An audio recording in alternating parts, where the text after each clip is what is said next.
Eh, por favor, bueno, a continuación tenemos a la doctora Jessica Pinzón con la siguiente charla, experiencia local en el manejo hospitalario del COVID, ¿no? La doctora Jessica Pinzón es especialista en medicina interna en Estrasburgo, Francia, diplomada universitaria en antibiótico-terapia, diplomada en metabolismo y obesidad en la UNAM de México y es médico tratante del Hospital HCAM, líder de la sala hospitalaria de COVID-19. Doctora Jessica Pinzón, pues tenga buen día. Muchas gracias, doctor Castro. Primero, agradecer a todo el equipo de la Sociedad Ecuatoriana de Neumología por tan importante invitación, por tomarnos en cuenta como médico joven y hablar de este tema tan interesante de COVID, un tema coyuntural, un tema que nos ha abordado a todos y que considero que yo voy a dar una pequeña perspectiva porque estoy frente a neumólogos, a frente joven y a gente que todos tuvimos que tocar esta enfermedad, de algún lado o de otro. Experiencia local en el manejo hospitalario de COVID es el abordaje actual. Hay bastantes formas de tocarla, cómo evolucionamos, cómo comenzamos de una incertidumbre, de pocas certezas, muy poca evidencia, como el doctor Núñez nos decía, con papers en otros idiomas, con preimpresiones inclusive, que dieron miedos porque habían algunos papers que no decían nada claro, otros que daban malas contundencias, y así nos fuimos armando todos de herramientas. Corríamos por ganar experiencia. En la perspectiva del hospital donde yo tengo el gusto de trabajar, el Carlos Andrade Marín, pues a medicina interna, en la parte hospitalaria, fue a medicina interna, a infectología y a neumología, a quienes nos ponían en la palestra de ser esas personas con experiencia en la pandemia y que teníamos que volvernos los expertos en menos de 24 horas para poder abrir salas de hospitalización y conseguir tratar pacientes.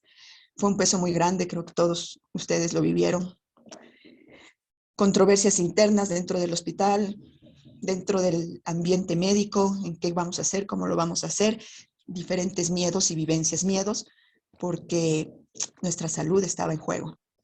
Teníamos muchos temores, porque se veía muchos rumores de Asia, luego rumores de New York, que nos hablaban cómo habían colegas que estaban cayendo con esta pandemia. Las primeras interrogantes y que teníamos que conseguir equilibrarnos era cómo mantener el adecuado cuidado del paciente sin poner en riesgo al personal sanitario. ¿Cómo deberían ser estas áreas de trabajo donde evaluábamos a los pacientes? ¿Cómo confirmamos el diagnóstico cuando, si recordamos, ahora, bueno, pues tenemos muchos centros en donde hasta se volvió más económico el hacerse un PCR, pero en marzo, abril, casi todo el año 2021, no era accesible el RT-PCR en la cantidad que se necesitaba. ¿Qué escalas podíamos usar para vigilar al paciente? Escalas prácticas, fáciles, que no necesitemos ampliarnos en estrategias de exámenes. ¿Cuántos escenarios íbamos a enfrentar? Los hospitales grandes de Quito, nos correspondió, los hospitales Centinela que les dieron y los hospitales que manejamos pacientes con mayores comorbilidades, íbamos a manejar un montón de escenarios, pacientes trasplantados, pacientes de enfermedad renal crónica, pacientes que ya tenían enfermedades previas, pacientes que podían tener infecciones, pacientes con VIH, un gran número de escenarios y teníamos muy poca información contra eso. Y por último, ¿qué terapéutica? ¿Qué terapéutica? ¿Qué vamos a hacer con ellos? Lo que nos decía la OMS era, adapte la realidad hospitalaria, adapte su realidad hospitalaria, su realidad nacional y la infraestructura y las necesidades que se han creado para dar ese vuelco en formarlas, en dar ese paso en organizar las salas de hospitalización. Hubieron muchos ámbitos que se tenían que organizar, como el triaje respiratorio, crear un área especial de triaje respiratorio con una estructura adecuada, las salas de críticos, salas de intermedios, cuidados intensivos. ¿Qué es lo que hicimos primero como hospital? Pues crear un procedimiento, un protocolo de manejo. Primero se creó un protocolo de manejo de pacientes en la sala de aislamiento hospitalario. Fue el primer paper que nos llegó dentro del hospital, creada por el área de infectología. Pero la bibliografía se acrecentaba tanto que día a día nos salían nuevas cosas y tuvimos que irlo actualizando e irlo distribuyendo entre los médicos que estaban llamados a atender a los pacientes COVID. Es lo que primero se realizó con un claro objetivo de establecer el manejo de los pacientes como casos sospechosos y casos confirmados. Y cuáles eran esos pacientes que iban a tener criterios de ingreso ya a las salas de aislamiento hospitalario. ¿Cuál es ese personal sanitario y en qué proporción íbamos a tener personal sanitario para que podamos dar la atención? Éramos pocos con relación a la cantidad, a la magnitud que se fueron abriendo salas, a la magnitud que venían los pacientes, por lo cual se asignó un médico especialista a cada sala de COVID, sea del área de infectología o medicina interna o neumología. Felizmente yo había tenido ya la experiencia de trabajar con los médicos neumólogos y con algunos infectólogos desde antes de la pandemia, pero siento que después de esto se fortalecieron más esos lazos. Con neumología trabajamos bastante de la mano. Como les explicaba, el hecho de que podamos caer dentro de esta enfermedad implicaba que no podíamos exponernos a diario a la evaluación del paciente. Fue ahí donde surgió la idea, guiados en algunas experiencias de otros países, en traer a médicos de otras especialidades para que nos ayuden en la evaluación de los pacientes. Un médico por cada 8 pacientes. Y médicos residentes para que estén en la cobertura de 24 horas. Un puntal fundamental durante toda esta pandemia y en donde me quité el sombrero muchas veces fue las enfermeras y los auxiliares.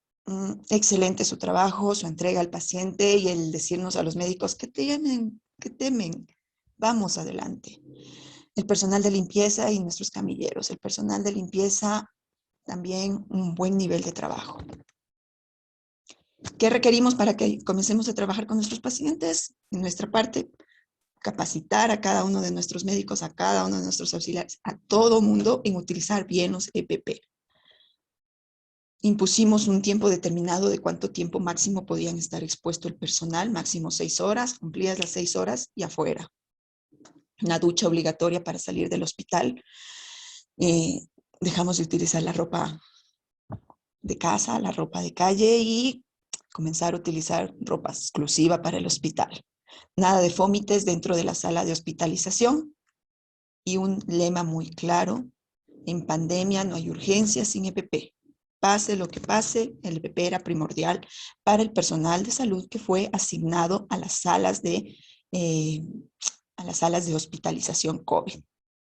Tuvimos épocas en las que no teníamos todos los insumos para protegernos, hasta comenzar a leer qué dice el NANIOSH, qué dicen sobre los tipos de mascarillas, momentos de conflictos para conseguir los EPPs necesarios, pero salimos adelante.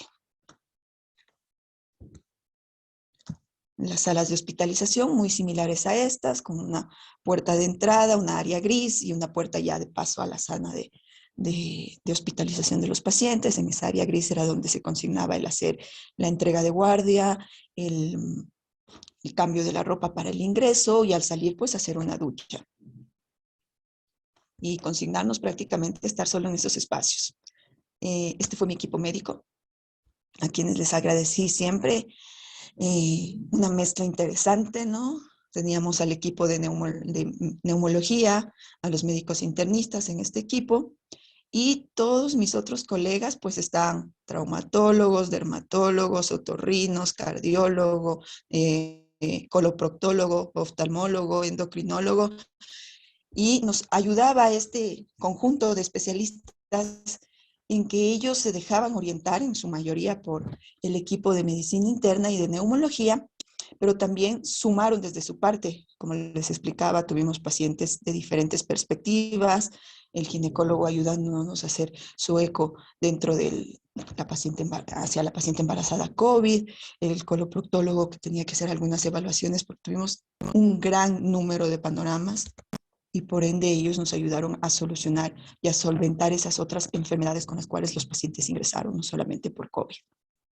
Este es un reporte que vivíamos a diario de cómo iban nuestras unidades avanzando, cuánto llegamos a tener de capacidad hospitalaria en uno de los puntos más altos de la pandemia, con 175 camas asignadas solo a salas de hospitalización, en, en un promedio de ingresos de 12 pacientes, de 12 a 14 pacientes, porque sucedía que, bueno, ingresaban pacientes desde el área de triaje, pero también nos ingresaban pacientes de otras unidades transferidos, pacientes que habían ingresado por otras enfermedades, por su patología oncológica, porque tenían que venir a su cita de trasplante, porque estaban con alguna otra enfermedad y no eran sintomáticos respiratorios al ingresar, porque teníamos también varios panoramas en cómo se presentaba la enfermedad. A veces no hacían fiebres estos pacientes con inmunodepresión, estos pacientes que ya de por sí utilizan tratamientos anti-TNF, pacientes que utilizan medicamentos biológicos. Entonces, generaba que la forma en que debutaba la enfermedad tenga otra maneras de manifestarse y por ende estos eran los pacientes que ingresaban a las salas no COVID y teníamos que transferirlos también a nuestras salas de hospitalización. También pasó lo contrario, pacientes que venían por otras patologías respiratorias, exacerbaciones de patologías crónicas, otro tipo de infecciones bacterianas, micobacterias, y que en realidad eran ingresados a la sala de COVID. Al inicio se creó la sala COVID-3, en donde ingresaban solo los sospechosos y tratábamos en la COVID-3 y 4 de mantenerlos aislados hasta no tener el PCR positivo. Mientras que en sala COVID-1 y COVID-2 ingresaban ya los que habían tenido PCRs positivos. Ya éramos confirmado el diagnóstico, pero eso hacía que muchas veces los primeros meses se retrase mucho el que el paciente pueda ser transferido hacia sus salas no COVID, porque épocas en que los PCRs no hubo o que se demoraban más de 3 días en llegar el resultado. ¿Qué nos llevó esto a pensar? Necesitamos rotación de camas, necesitamos hacer valoraciones más 24 horas, 7 días, estar pendientes, estar estrictamente atrás de nuestros pacientes.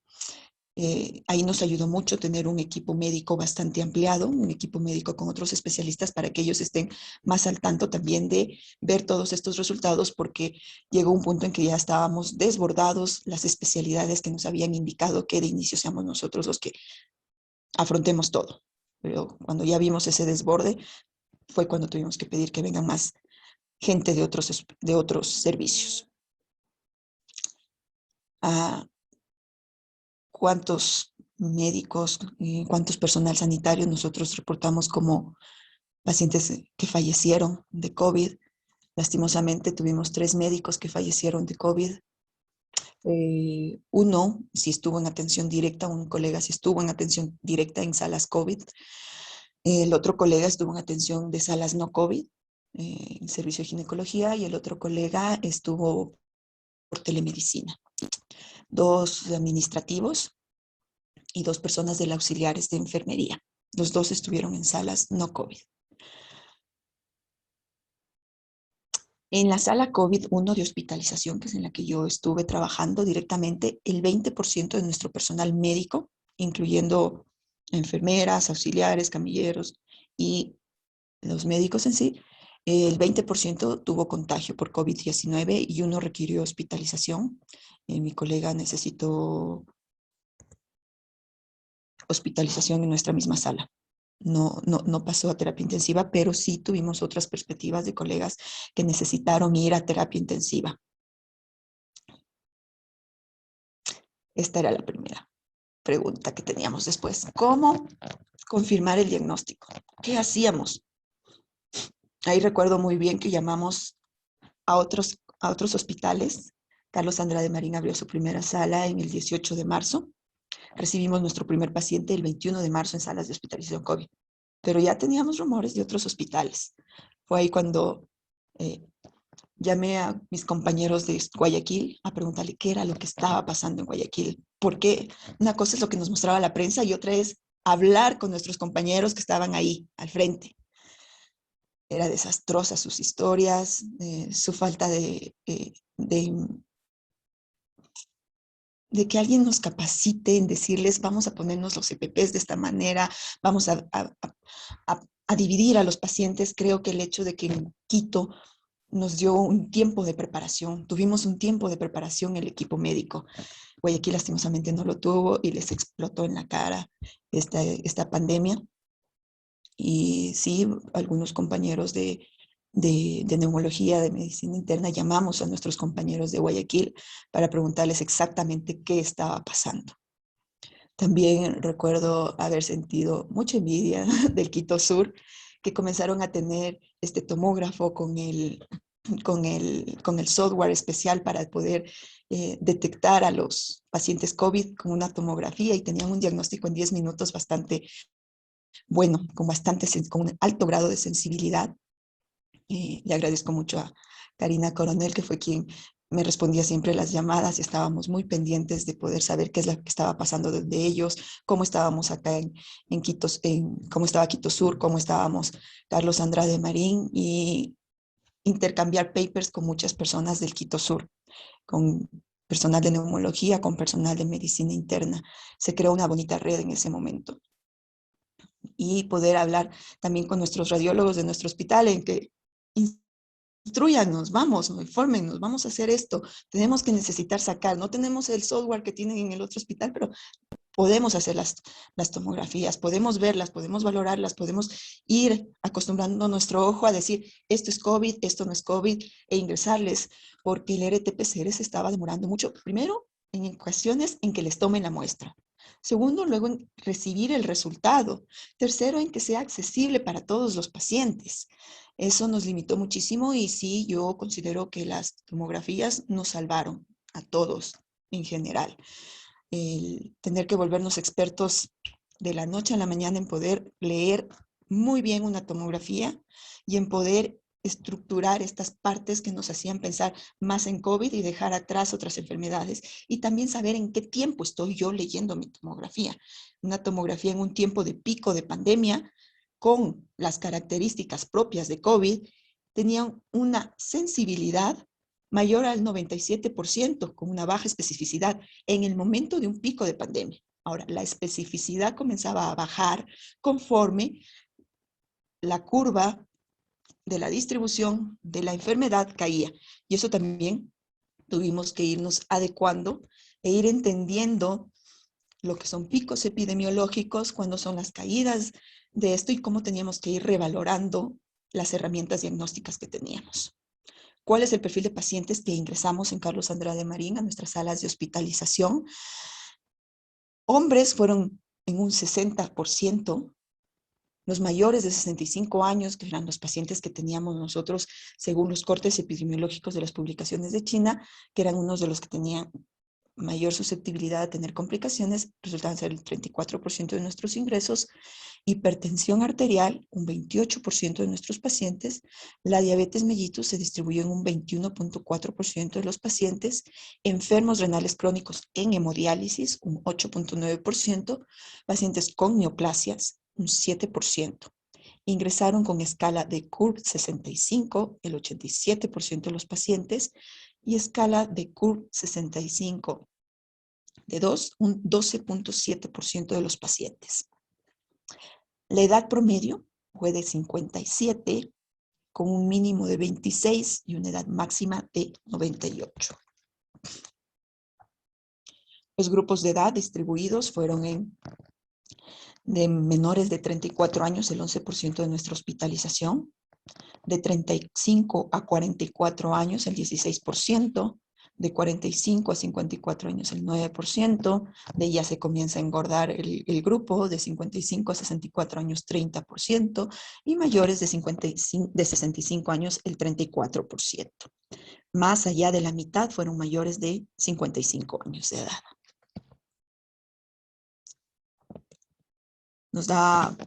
Teníamos la impresión clínica de que teníamos bastante paciente con sobrepeso, bastante paciente con obesidad. Y esta tabla nos lo confirma. Solo un 21% de los pacientes que ingresaron a salas de hospitalización fueron pacientes normopeso. El otro 79% estuvieron de sobrepeso hasta obesidad grado 3. Obesidad grado 3 un 3%, en sobrepeso el 38%, obesidad grado 1 el 26% y un 12% en obesidad grado 2, teniendo una mediana del índice de masa corporal de 28 y un mínimo de índice de masa corporal de 20 y un máximo de 40. ¿Cuáles eran esas escalas que íbamos a utilizar? Nos basamos en lo que daba la experiencia de China, la experiencia de New York y también internamente lo que habíamos coordinado. Escala de Cour 65 también nos sirvió de mucho para poder indicar a los pacientes, aunque a veces nos sucedía que infravaloraba al paciente. Ingresaban con una escala de 1, pero teníamos luego al ver otros parámetros que el paciente estaba peor de lo que parecía con otros pacientes CUR 1. Esta escala nos ayudó muchísimo. La escala NEWS, la escala de alerta temprana, tanto al ingreso como en la valoración diaria del paciente. Esta escala la sacamos de un paper de China, que ahora es ya generalizado. Desde el primer día comenzamos a aplicar esta escala, adaptado un poco en lo que es la saturación de oxígeno y también luego adaptamos la frecuencia respiratoria para la altura de equipo. Nos daba bastante perspectiva con un buen análisis y una buena toma de sus signos vitales iniciales, saber si el paciente podía quedarse en nuestra sala de hospitalización, quedarse en la sala de hospitalización, pero con una vigilancia más estrecha, de cada 6 horas hacer una visita extra, o si los pacientes ya tenían que pasar a un cuidados intermedios o a un cuidado intensivo. Se hablaron de muchas otras, por ejemplo, el Consenso Nacional Multidisciplinario nos orientó a que también utilicemos Quicksofa. Claro que ahora salió una publicación hace menos de 3 semanas en que decía que ya el Quicksofa no le fue muy bien en COVID, pero la utilizamos en su momento para poder decir este paciente está teniendo un deterioro clínico. Comenzaron a ver, cuando hacíamos nuestras pequeñas reuniones de análisis de vía virtual y otras veces también entre colegas, de la fisiopatología y comenzaron a hablar de la tormenta de citoquinas inflamatorias. Como eso del mes de abril, mayo, comenzamos a hablar de eso. Y decíamos, esta enfermedad tiene un proceso inflamatorio bien marcado. Y recuerdo que encontramos esta escala de Brescia, donde nos hablaba sobre cuándo un paciente podríamos pensar en iniciar la corticoterapia y pasarlo tempranamente a una estrategia de oxigenoterapia un poco más agresiva que la que estábamos teniendo en sala de hospitalización. ¿Cuáles complicaciones vivimos ya en el paciente ingresado? El SDRA lo presentamos en el paciente en sala de hospitalización en el 21% de nuestros pacientes, el choque séptico en el 17.5%, una sobreinfección bacteriana en el 29%, y pacientes que hicieron fallos renal agudo en el 7%. COVID sistémico. Ya COVID no era solamente respiratorio. Como internista, lo comencé a ver de esa manera. Ya el pulmón era el que principalmente se veía afectado, el más agudamente notable, el que nos mostraba los síntomas más agudos, pero poco a poco veíamos como endotelio, miocardio, encéfalo, todo comenzaba a tener un componente y el riñoncito también comenzábamos a ver que fallaban. ¿Qué terapéutica implementar? Esta fue una diapositiva, esta es una perspectiva que nos dio el Consenso Multidisciplinario de Evidencia sobre el Tratamiento COVID-19, en donde se reunieron varios colegas para poder hacer este trabajo de buscar un paper, decir este nos ayuda, este no nos ayuda, este nos sirve, vamos, busquemos niveles de evidencia un poco más accesibles, y pudieron encontrar esta gráfica donde estaba un ACOP de tanta información que venía de afuera, ¿no? Que el oseltamivir, que el plasma fresco, que el plasma convaleciente, que la hidroxicloroquina, cómo le está yendo la metilprednisolona, la cloroquina, el remdesivir, el lopirrito. Lo que sabíamos de manera general era inicialmente que les íbamos a manejar, no íbamos a dejar de atrás sus otras enfermedades. Si estaban utilizando, si eran diabéticos, íbamos a pasarles a insulinas, no íbamos a dejar de utilizar sus heparinas en dosis de profilaxis, prohibir las nebulizaciones en la sala de hospitalización, utilizar más de tipo otro tipo de inhaloterapia, no suspender sus tratamientos antihipertensivos, y sobre todo mantener, si es que estos son IECA o inhibidores del ARA2. Tratar de pasarlos más bien a este tipo de antihipertensivos. Solamente suspenderlos, pues en los pacientes que están en hipotensión, en los pacientes que estaban con hipercalemia, que están entrando en fallo renal, reestructurar su tratamiento. Fue nuestro primer flujograma de algoritmo de manejo que lo armamos entre los colegas médicos de abril a mayo de 2020, y si lo dejamos claro en que teníamos que reevaluar e introducir cambios en la terapéutica, si era cuestión de una semana, en 2 semanas, en un mes, teníamos que volverlo a hacer. Ya que se daba la indicación de ingreso, ingresaba por una neumonía moderada, se mantenía tanto en neumonía moderada como en severa su profilaxis, solamente en los que tenían muy corto tiempo de hospitalización no se inició esta profilaxis con enoxaparina. Estoy hablando del algoritmo con el que partimos. CURP1 se había dicho que si en ese momento manejábamos hidroxicloroquina, ¿no? Sí tiene contraindicación para hidroxicloroquina, perdón, íbamos a utilizar lopirrito. Si no tenía contraindicación, manteníamos la hidroxicloroquina. Si no había mejoría, dábamos acitromicina. Así fueron nuestros inicios. En pacientes con neumonía severa, con un CUR mayor de 2, con más de 7 días, con menos de 7 días de síntomas, lopirrito más hidroxicloroquina. Y si tenían factores de riesgo para poder venir con que alguna enfermedad o tenían un deterioro, teníamos que dar antibiótico terapia. Eso era lo que se planteó. Ya luego les mostraré qué es lo que realmente sucedió. Si el paciente, como ya veíamos estos papers de la evaluación de las tormentas de citoquinas, y decíamos valoremos ferritina y valoremos PCR. Si ferritina teníamos mayor de 1000 o una interleuquina 6 elevada, con procalcitonina negativa, planteémonos iniciar anticorticoides. Planteamos iniciar corticoides, pero en cortos ciclos, de acción corta y corto tiempo, era lo que nosotros decíamos. ¿Y qué nos entusiasmó como equipo médico hacerlo? Fueron ver cómo evolucionaban nuestros primeros pacientes trasplantados. A los trasplantados renales y hepáticos no podríamos suspenderles la inmunosupresión del todo. Entonces el equipo de trasplante lo que nos hacía era que al paciente le demos corticoides de acción corta durante la hospitalización. Y nuestros pacientes trasplantados, los primeros que tuvimos, evolucionaron uno a SDRA, uno de ellos, pero regresó a sala COVID en menos de 3 días. Hubo una mejoría clínica. Ahí fue que nos planteamos, estos pacientes con corticoides, algo está pasando. Y comenzábamos a ver experiencia de papers en preprint que sí se estaban utilizando corticoides afuera. Todavía no estaba puesto sobre la mesa a la dexametasona en abril y mayo, pero decíamos, comencemos ya a utilizar, seleccionemos al paciente, eso sí, recuperamos. No creíamos que iba a pasar, que iba a funcionar para un grupo más grande de pacientes en ese momento, sino seleccionemos a los pacientes, y este algoritmo nos ayudó para seleccionar a los pacientes. Metilprednisolona a 250, luego lo bajamos a 125, pero en ese momento fue a 250 en máximo, y dar la dosis el primer día, dosis el segundo día, y acababa el tratamiento. Se comenzó a introducir la idea que tal vez podríamos utilizar el tocilizumab si no había una mejoría, si el paciente no, seguíamos viendo que a pesar de los bolos seguíamos teniendo valores muy altos de marcadores inflamatorios. se planteó esa estrategia. Digo se planteó porque todos sabemos que el tocilizumab no fue un medicamento que sea accesible.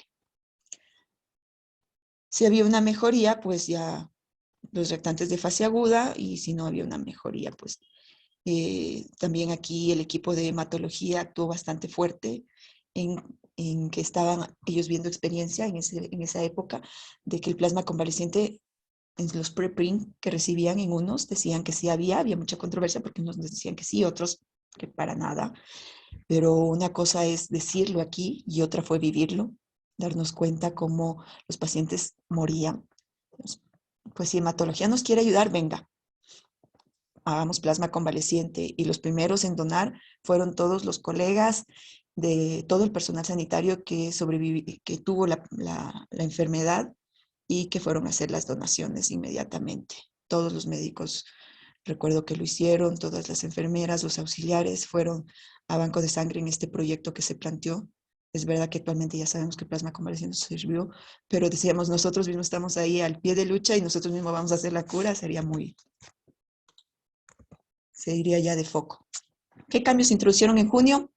Ya se suspendió la hidroxicloroquina, se suspendió el lopirrito, nos mantuvimos con la corticoterapia temprana, se fortaleció el programa de plasma convaleciente, hablar de otras estrategias de oxigenoterapia, decirles a todos ustedes, a nuestros colegas neumólogos, denos luces, deben de haber otras estrategias, vamos, ayúdennos.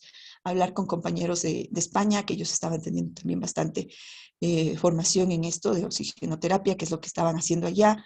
Llegaban estos papers de pronación consciente y temprana, decir, lo único certero que tenemos ahora es que acostar al paciente boca abajo está funcionando. Es lo más certero que teníamos al inicio de junio.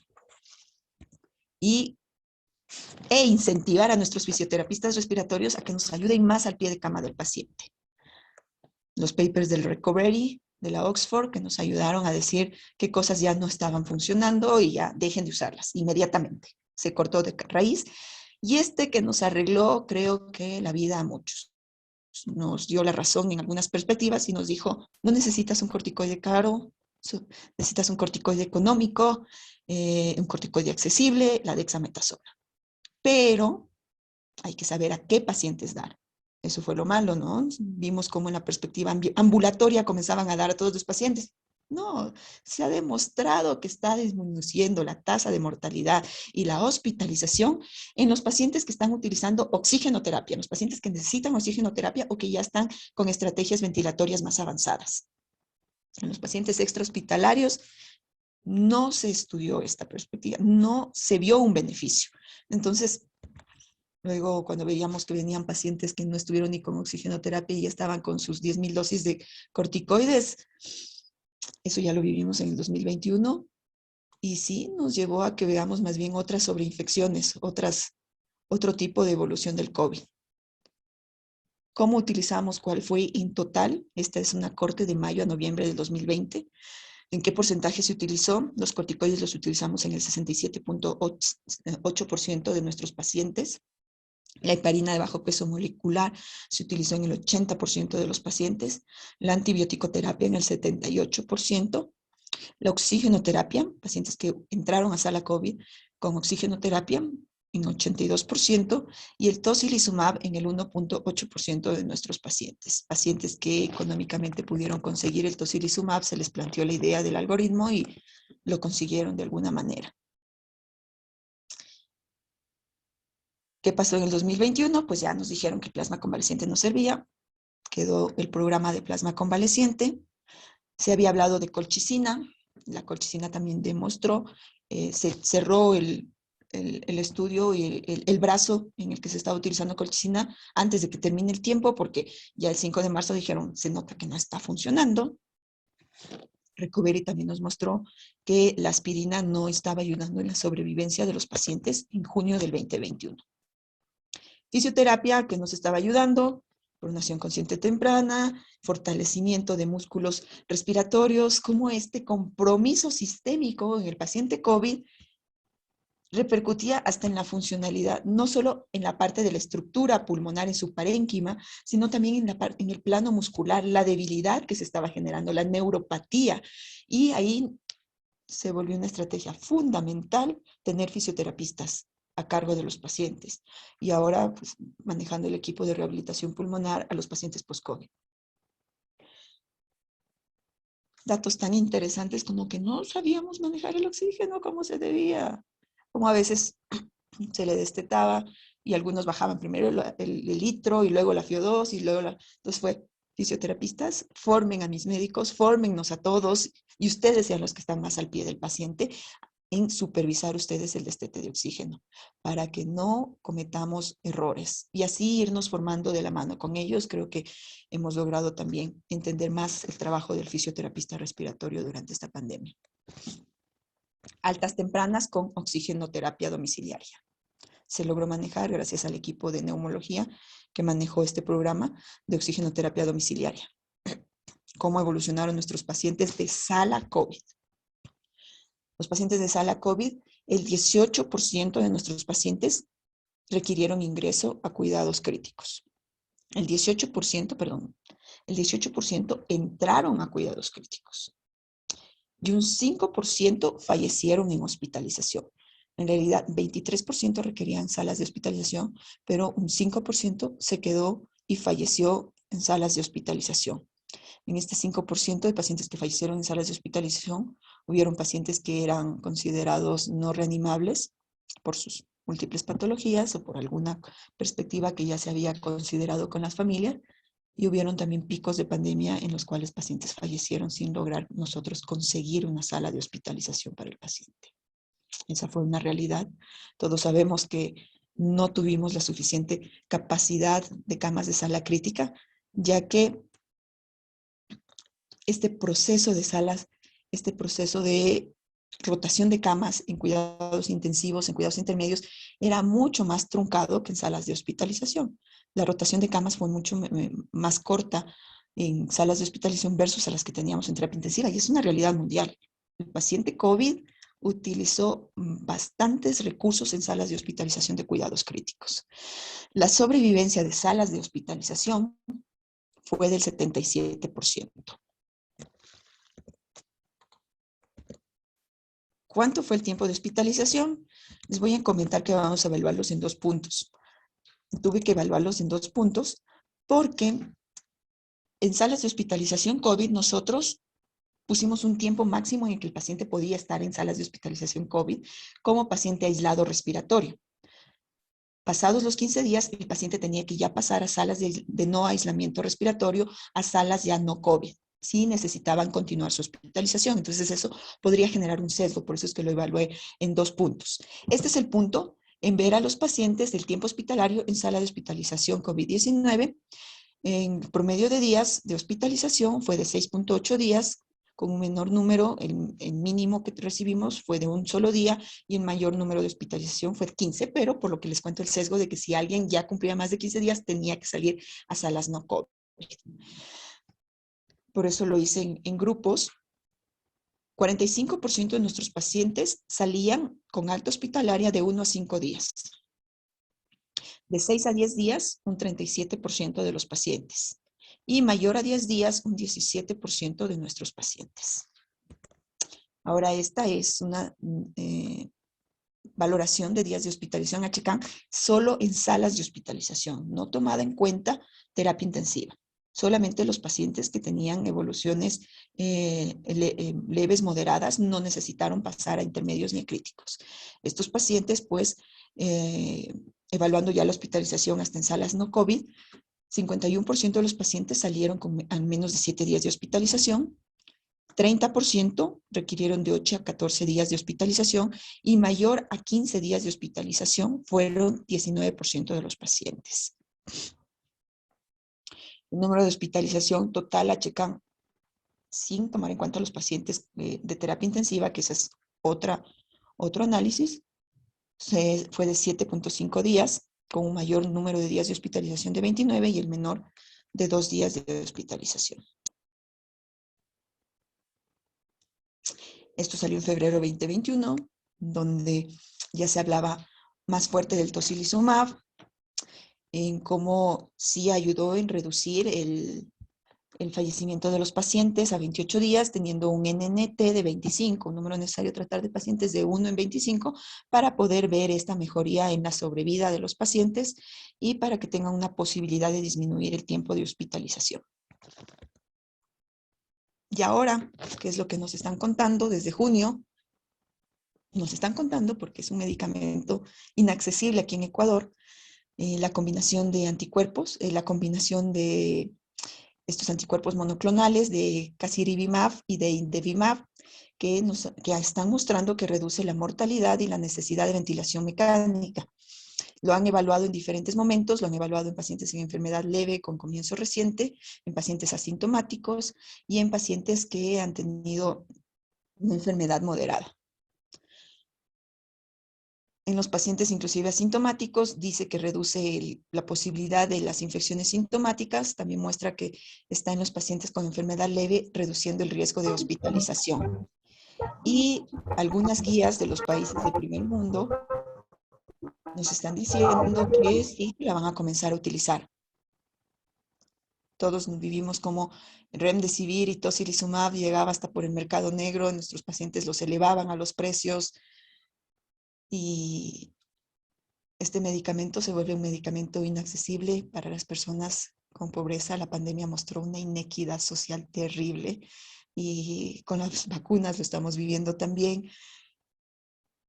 Así que no lo sé si es que tendremos en algún punto el acceso a este medicamento. ¿Qué es lo que hacen estos anticuerpos? Van contra dos puntos específicos del spike del coronavirus y bloquean el que ellos puedan ya entrar y replicarse y hacer generar ya una infección mucho más propagada en el sistema, en el cuerpo del paciente. Entonces, sí tiene una buena estrategia, pero termina siendo en este punto un poco inaccesible para nosotros. Cojo las palabras de Albert Einstein, la crisis es la mejor bendición. En su momento creo que sentíamos que era lo peor, pero hizo que las personas muestren lo mejor de sí, otras lo peor. Pero la crisis trae progresos personales y aprovechando que estoy frente a un panel de muchos médicos, de un grupo interesante de gente en ciencia, inspirarnos en que el progreso también sea de nuestra estructura científica, de los médicos. Nos dimos cuenta que podíamos hacer redes, que podíamos hacer lazos, estábamos presionados y lo hacíamos. Así que ahora tenemos muchas otras enfermedades por las cuales trabajar y llevar esos progresos. Y finalmente, desde el punto personal, decirles que todo cambia en un instante, así que no desperdiciemos nuestros momentos, nuestra vida, nuestra familia, las personas que consideramos importantes. Perdemos tiempo por culpa del ego. Dejemos de pelear por cosas no importantes con personas importantes. No vamos a vivir para siempre. Tratemos de ser las mejores personas que podamos ser, porque esa es la última pregunta que nos vamos a hacer en el final. Si fuimos lo mejor que pudimos haber hecho. Gracias. Estoy dispuesta a todas sus preguntas. Muchas gracias a todos.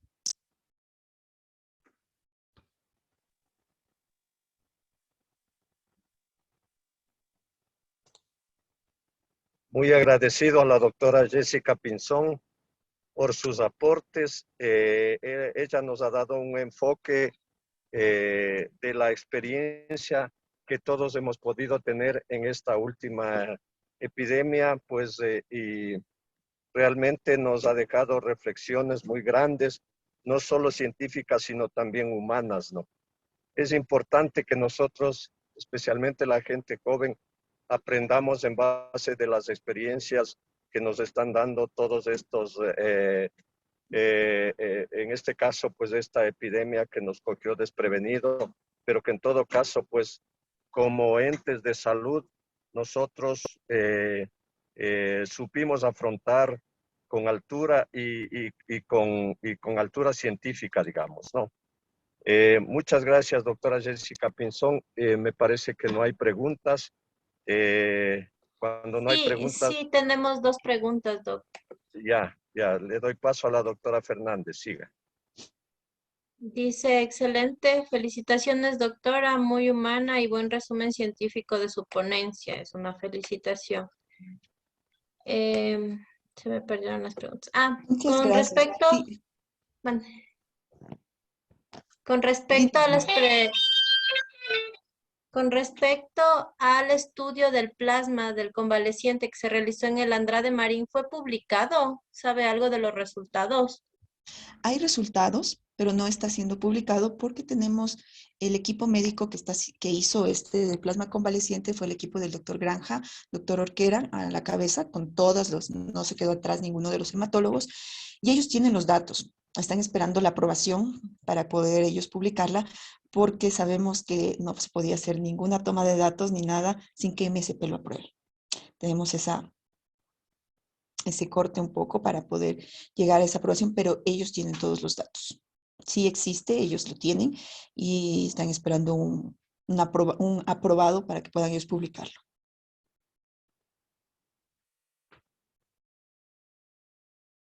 Ok, tenemos otra pregunta.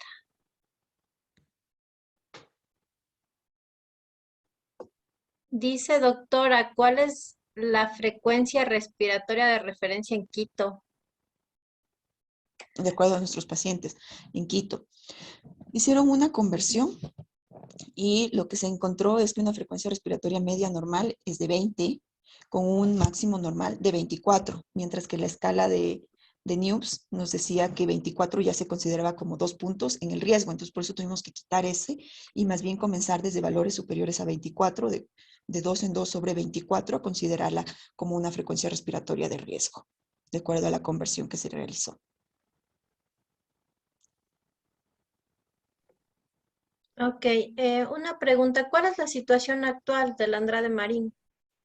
La situación actual del Carlos Andrade Marín, tenemos abierta la sala de triaje respiratorio todavía, en donde el paciente, pues la estructura del IES nos orienta que en este momento el IES Sur es el Hospital Centinela. Por lo tanto, todos los pacientes que se reciban en triaje respiratorio y tengan criterios de hospitalización deben ser transferidos al IES Sur. Lo que sucede es que a veces pacientes que ingresan por otras enfermedades terminan siendo COVID, sobre todo los no vacunados.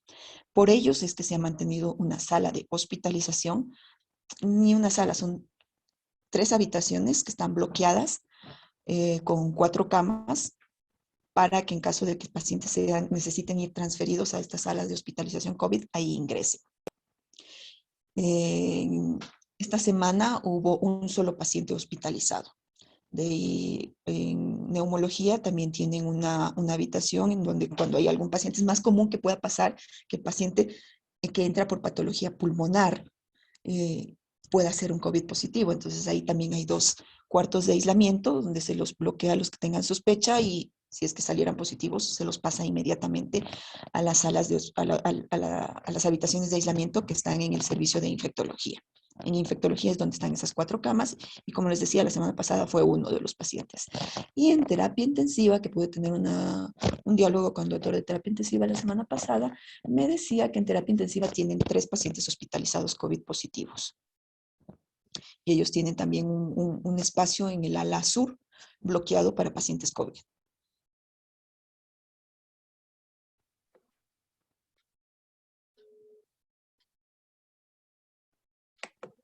Muchas gracias con todos. Ha sido un gusto poder participar.